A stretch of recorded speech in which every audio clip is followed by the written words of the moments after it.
T.P.K love birds YouTube channel subscribe பண்ணுங்கள், like பண்ணுங்கள், follow பண்ணுங்கள். இப்போ நம்ம பார்க்க போகிறது என்னென்னா, செமி அடல்ட்டு ஃபீமேலும் அடல்ட்டு மேலும் ப்ரீடிங் பண்ணலாமா, சிக்கு வருமானு கேட்டிருந்தாங்க. நீங்கள் இதை பார்க்குற வீடியோவில் வந்து 3 சிக்குமே வந்து செமி அடல்ட்டு ஃபீமேலும் அடல்ட்டு மேலும் ப்ரீடிங்கில் விட்டுருந்தது தான். மொத்தம் 6 எக்கு வச்சுருந்துச்சி. ஃபஸ்ட்டு கிளச்சது தான் இது. 3 எக்கு பொரிச்சிருந்துச்சி. நான் ஊருக்கு போகணுன்னா அது வந்து கவனிக்க முடியல. ஆனால் 3 சிக்கு இறந்துருச்சு.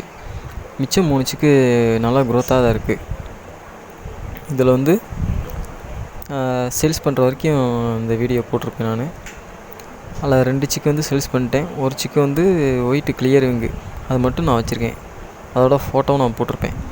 செமி அடல்ட்டு ஃபீமேலும் அடல்ட்டு மேலும் ப்ரீடிங் பண்ணலாம். ஆனாலும் ஃபுட்டு வந்து கரெக்டாக வைக்கணும். சத்தான ஃபுட்டாக வைக்கணும். அப்போ தான் சரியாக வரும்.